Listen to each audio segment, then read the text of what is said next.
ಅಕಸ್ಮಾತ್ ಅಲ್ಲಿ ಏನು ಇಲ್ಲ ಅಂತ ಹೇಳಿದ್ರೆ, ಇಲ್ಲ ಅಂದಿದ್ರೆ ಅವನ ಮೇಲೆ ಆಕ್ಷನ್ನು ತಗೊಬೋದಲ್ಲ ನಾವು ಅಂತ ಸೆಕ್ಷನ್ನು ಕೂಡ ಹೇಳಿದ್ದಾರೆ.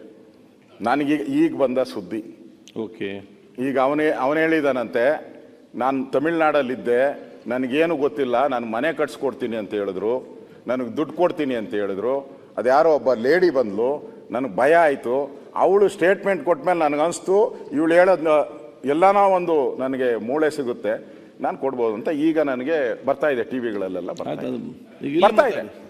ಅಲ್ಲ ಹೇಳಿದ್ದು ಇವರು ಏನು ಇಲ್ಲ ಅಂದರೆ, ಇವರು ಎಷ್ಟು ಅಂದರೆ ನಮ್ಮ ಪರಮೇಶ್ವರ್ ಅವರು ಎಷ್ಟು ಕೂಲಾಗಿ ಆ ಬೆಣ್ಣೆ ಒಳಗಡೆ ಕೂದಲು ತೆಗೆದುತ್ತರ ಹೇಳ್ತಾವ್ರೆ ರೆಡಿ ಮಾಡ್ಕೊಂಬಂದು. ಇಡೀ ರಾಜ್ಯದಲ್ಲಿ ಗೃಹ ಸಚಿವರೇ, ಇಡೀ ರಾಜ್ಯದಲ್ಲಿ ಸುಮಾರು 3-4 ಲಕ್ಷ ಜನ ಹೋರಾಟ ಮಾಡ್ತಾ ಇದ್ದಾರೆ, ಬೀದಿಗಿಳಿದು ಧರಣಿ ಮಾಡ್ತಾ ಇದ್ದಾರೆ. ಇದೇನು ನಿಮ್ಮ ಕಣ್ಣಿಗೆ ಕಾಣಿಸಲ್ವಾ ಸರ್ಕಾರ ಕಣ್ಣಿಗೆ? ಏನು ಇಲ್ಲ ಅಗದಿದ್ದೀರಲ್ಲ ಕಾಡ್ನೆಲ್ಲ ಹೋಗಿ. ಫಾರೆಸ್ಟ್ ಪರ್ಮಿಷನ್ ತಗೊಂಡಿದ್ದೀರಾ ನೀವು? ಯಾರು ಪರ್ಮಿಷನ್ ಕೊಟ್ರು ನಿಮಗೆ? ಕೋರ್ಟಲ್ಲಿ ಹೇಳಿದ್ರಾ? ನಾನು ಕೇಳ್ತಾ ಇದ್ದೀನಿ, ಕಂಪ್ಲೇಂಟು ಕೊಟ್ಟಾಗ ಪೊಲೀಸರು ಹೋಗಿ ಕೋರ್ಟಲ್ಲಿ ನನಗಿರೋ ಮಾಹಿತಿ ಪ್ರಕಾರ ಪೊಲೀಸರು ಈ ಕೇಸನ್ನು ಈ ಸೆಕ್ಷನ್ ಪ್ರಕಾರ ನಾವು ಮಾಡಕ್ಕೆ ಬರಲ್ಲ, ನೀವು ಅನುಮತಿ ಕೊಟ್ಟರೆ ಮಾಡ್ತೀನಿ ಅಂತ ಕೇಳಿದ್ದಾರೆ ಪೊಲೀಸರು. ಕೋರ್ಟು ಪರ್ಮಿಷನ್ ಕೊಟ್ಟಿದೆ, ನೀವು ತನಿಖೆ ಮಾಡಿ ಅಂತ ಕೊಟ್ಟಿದ್ದಾರೆ. SIT ಮಾಡಿ ಅಂತ ಕೊಟ್ಟಿದ್ದಾರಾ? ನನ್ನ ಪ್ರಶ್ನೆ, SIT ಮಾಡಿಕೊಟ್ಟಿದ್ದಾರಾ? ಹಾಗಾದ್ರೆ ಇಡೀ ರಾಜ್ಯದಲ್ಲಿ ನಾನು ಗೃಹ ಸಚಿವನಾಗಿದ್ದೆ, ಇಡೀ ರಾಜ್ಯದಲ್ಲಿ 1,000 ದಿನ 1,000 ಕಂಪ್ಲೇಂಟ್ ಬರ್ತದೆ. ನೀವ್ಯಾಕೆ ಎಲ್ಲಿ ಮಾತಾಡ್ತೀರಿ? ಸರ್ಕಾರಿ ಉತ್ತರ 1,000 ಕಂಪ್ಲೇಂಟ್ ಬರ್ತದೆ ಡೈಲಿ. ಗೃಹ ಸಚಿವರಿಗೆ, ಮುಖ್ಯಮಂತ್ರಿಗೆ 1,000 ಕಂಪ್ಲೇಂಟ್ ಬರ್ತದೆ. ನನ್ನ ಮಗನ್ನ ಹೊಡೆದಾಕಿದ್ರು, ನನ್ನ ಮಗ ಕೊಲೆ ಮಾಡಿದ್ರು, 1000 ಬರ್ತೈತೆ. ಹಂಗಾರೆ 1000ಕ್ಕೂ SIT ಮಾಡಿದ್ದೀರಾ? ಇದಕ್ಕೆ ಯಾಕೆ ಮಾಡಿದ್ರಿ? ಇವತ್ತು ಧರ್ಮಸ್ಥಳದ ಮಾನ ಹರಾಜ್ ಆಯ್ತಲ್ಲ, ಕಟ್ಕೊಡ್ತೀರಾ ನೀವು? ಈ ಸರ್ಕಾರ ಕಟ್ಕೊಡ್ತೀರಾ ಹೇಳಿ? ಧರ್ಮಸ್ಥಳದ ಮಾನ ಹರಾಜ್ ಆಗಿದೆ, ಇವತ್ತು ಕಟ್ಕೊಡ್ತೀರಾ ನೀವು ಸರ್ಕಾರ? ಇದರಿಂದ ಯಾರಿದ್ದಾರೆ ನಮ್ಗೆ? ಯಾರೋ ಬಿಟ್ಬಿಡಿ, ಇವನೆಲ್ಲ ಮುಖ್ಯ. ಇದರಿಂದ ಇರುವಂತ ಕುತಂತ್ರ ಯಾವುದು? ಇದರಿಂದ ಇರೋ ಕುತಂತ್ರ ಯಾವುದು? ಇದರಿಂದ ಇರೋ ಗ್ಯಾಂಗ್ ಯಾವುದು? ಅದು ಬೇಕು ನಮ್ಗೆ. ಷಡ್ಯಂತ್ರ. ಈಗ DK ಶಿವಕುಮಾರ್ ಅವ್ರು ಹೇಳಿದ್ದಾರೆ, ನಾನು ಅವ್ರಿಗೆ ಬೆಂಬಲ ಕೊಡ್ತೀನಿ. DK ಶಿವಕುಮಾರ್ ಅವ್ರಿಗೆ ಹೇಳಿದ್ದಾರೆ ಬೆಂಬಲ ಕೊಡ್ತೀನಿ ನಾನು. ಷಡ್ಯಂತ್ರ ಇದೆ ಅಂತ ಅವರು ಷಡ್ಯಂತ್ರ ಯಾರು ಹೇಳ್ಬೇಕು? ಬಹಿರಂಗ DK ಶಿವಕುಮಾರ್ ಅವರು ಷಡ್ಯಂತ್ರನ ಬಹಿರಂಗಪಡಿಸಬೇಕು. ಇಲ್ಲ ನಾವು ಅವರು ಈ ಷಡ್ಯಂತ್ರ ಇಲ್ಲ. ಯಾಕೆ ಹೇಳಿದ್ರು? ಈ ವಿಷಯ ಬಗ್ಗೆ ಚರ್ಚೆ ಮಾಡಿ ಅವ್ರು ಉತ್ತರ ಕೊಡ್ತಾರೆ. ಅವ್ರು ಯಾಕೆ ಹೇಳಿದ್ರು? DK ಶಿವಕುಮಾರ್ ಅವರು ಷಡ್ಯಂತ್ರ ಅಂತ ಹೇಳಿದ್ರಲ್ಲ, ಬಹಿರಂಗಪಡಿಸಿ.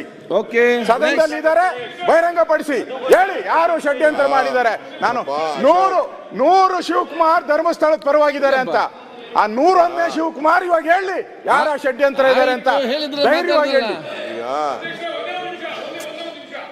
ಈಗ SIT ರಚನೆ ಮಾಡಿದ್ಮೇಲೆ ಅಧ್ಯಕ್ಷರೇ, ನಾನು ಮುಖ್ಯಮಂತ್ರಿಗಳ ಮನೆಗೆ ಹೋಗಿದ್ದೆ. ಅವರ ಕುಟುಂಬದವರು, ಬಹುಶಃ ಅವರ ಸೋದರ ಅಂತ ಕಾಣಿಸ್ತದೆ, ಅವರು ಅವ್ರ ಮನೆಗೆ ಬಂದು ಧನ್ಯವಾದ ಹೇಳಿದ್ರು ಮುಖ್ಯಮಂತ್ರಿಗಳಿಗೆ. SIT ರಚನೆ ಮಾಡಿದ್ದೀರಾ, ಇದರಿಂದ ಸತ್ಯಾಸತ್ಯತೆ ಆಚೆ ಬರ್ತದೆ, ದಯಮಾಡಿ ಈ ತನಿಖೆನ ಮಾಡಿ ನೀವು ಶೀಘ್ರವಾಗಿ ಅದನ್ನ ಬಹಿರಂಗಪಡಿಸಿ ಅಂತ ಹೇಳಿ ಹೇಳ್ಬಿಟ್ಟು ಹೋದ್ರು ನಮ್ಮ ಮುಂದೆನೆ. ಅವರೇ ಒಪ್ಕೊಳ್ಳೋದು, ಅವ್ರ ಸೋದರ ಇರ್ಬೋದು, ಅವ್ರು ಬಂದಿದ್ದವರು, ನಾನಿದ್ದೆ ಅವತ್ತಲ್ಲಿ. ಅವ್ರ CCTV ಧರ್ಮಾಧಿಕಾರಿ ಹೆಗಡೆ ಅವರ ಸೋದರ ಇರ್ಬೋದು. ಅವರು ಆ CCTV ತೆಗೆಸಿ ನೋಡಿ, ಮುಖ್ಯಮಂತ್ರಿಗಳ ಮನೆಗೆ ಬಂದವರು ಸ್ವಾಗತ ಬಯಸಿದ್ದಾರೆ. ಯಾರು ಬಂದಿದ್ರು ಅಂತ ನೋಡಿ ನಾವೆಲ್ಲ ಹೋದಾಗ ಡೇಟ್ ಸಮೇತ ಕೊಡ್ತೀವಿ. ಇವ್ರಿಗೆ ಯಾಕೆ ಬಂದೈತೆ ಗೊತ್ತಿಲ್ಲಪ್ಪ ನಮ್ಗೆ. ಇವ್ರು ಇದ್ರೂ ರಾಜಕೀಯ ಮಾಡಕ್ ಹೊರಟವ್ರೆ. SIT ತನಿಖೆ ನಡಿಬೇಕಾದ್ರೆ ಇವ್ರು ಯಾರು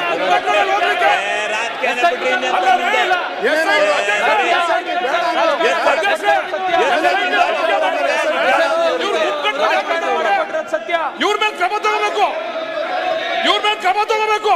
ಆಯ್ತು, ಇವರು ಕುತ್ಕೊಂಡು ಏನೋ ಕಾಂಗ್ರೆಸ್ನವರು ವಿರೋಧಿಗಳು ನಾವೆಲ್ಲ ಅವ್ರ ಪರ ಇದ್ದೀವಿ ಅಂತಕ್ಕಂಥದ್ದು ಇದು ಒಳ್ಳೆ ಬೆಳವಣಿಗೆ. ತನಿಖೆ ನಡೀತಾ ಇದೆ. ಕಳಂಕ ಇದು ತನಿಖೆ ಆಗಬೇಕು. ನಾವೇನೋ ವಿಲನ್ಗಳು, ಇವರೇ ಹೀರೋಗಳು ಅಂತ ಅದು ಪವಿತ್ರವಾದ ಸ್ಥಳ ಅಂತ ಎಲ್ಲರಿಗೂ ಗೊತ್ತು. ಅದು ಬರೀ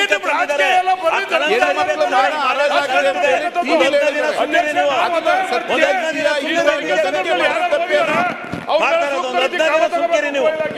ಓಕೆ, ತನಿಖೆ ನಡೀತಾ ಇದೆ ಅಲ್ಲಿ. ಒಂದು 15 ದಿನ ಸುಮ್ಕಿರಿ. ಇದೇ ಸರ್ಕಾರ ಯಾರು ಅಂತ ಗೊತ್ತಾಗುತ್ತೆ ಬಿಡಿ. ಸುಮ್ಮನೆ ರಾಜಕೀಯ ಅಲ್ಲೂ ರಾಜಕೀಯ ತನಿಖೆ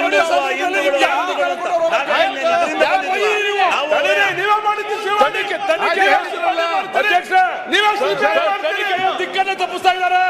ಅವ್ರ ಮೇಲೆ ಕ್ರಮ ತಗೋಬೇಕು. ಮತ್ತೆ ದಿಕ್ಕನ್ನು ತಪ್ಪಿಸ್ತಾವ್ರು ಬಿಜೆಪಿ.